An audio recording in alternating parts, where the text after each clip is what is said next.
அதான் 2, 1 அந்த மாதிரி குறையுங்க. 70 ஒன்றிய அளவிலான அந்த சதவிகிதம் அதிலிருந்து 2, 1 மாதிரி தான் குறைஞ்சிருந்தது. கடந்த ஒரே ஆண்டில் தான் அதிகபட்சமாக இவ்வளவு சதவீதம் குறைந்திருக்கிறது. அதில் நம்முடைய NHMMD சொன்னது மாதிரி விருதுநகரில் போன ஆண்டு 0 நிலைக்கு வந்திருக்கிறார்கள். விருதுநகரில் மகப்பேறு இறப்பே இல்லை என்கின்ற ஒரு சாதனை விருதுநகர் மாவட்டம் படைத்திருக்கிறது.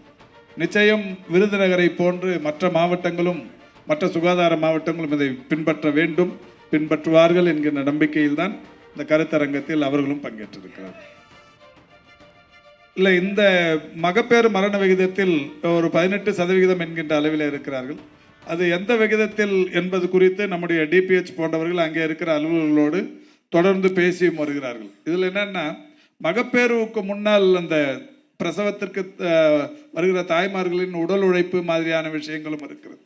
இப்போ இன்னொன்று, அவங்க நடக்கிறது போகிறது அந்த மாதிரியான விஷயங்களும் இருக்குது. இதில் இந்த பிரசவத்துக்கு முன்னாடி உடல் உழைப்பு, அந்த உடல் உழைப்பு இல்லாதவர்களுக்கு ஏதாவது ஒரு பயிற்சி தரணுங்கிற நோக்கத்தில் தான் இன்னைக்கு எல்லா ஆரம்ப சுகாதார நிலையங்களையும் கடந்த 3 ஆண்டுகளுக்கு முன்னாலேயே பிரசவத்திற்கு வருகிற தாய்மார்களுக்கு யோகா பயிற்சியை தந்து கொண்டிருக்கிறோம். அந்த மாதிரியான பயிற்சிகள்லாம் தொடர்ச்சியாக இப்போ தரப்பட்டு வருகிற காரணத்தினால் இப்போது படிப்படியாக குறைந்து வருகிறது. இன்னமும் இதற்கும் மேலே இப்போ ஏராளமான பயிற்றுனர்கள் வந்திருக்கிறார்கள், மருத்துவத்துறையின் வல்லுநர்கள் வந்திருக்கிறாங்க. இப்போ அவங்க இது கேரளாலையும் இப்போ நம்ம செக்ரட்டரி மேடம் பேசும்போது சொன்னாங்க, 2 வெளிநாடுகளில் 2 என்கின்ற அளவில் கூட இருக்கிறது. 1 லட்சத்துக்கு 2 தாய்மார்கள் மட்டுமே மரணம் அடைகிற நிலை வெளிநாடுகள் இருக்கிறது என்ற வகையில் சொல்லியிருக்கிறார்கள்.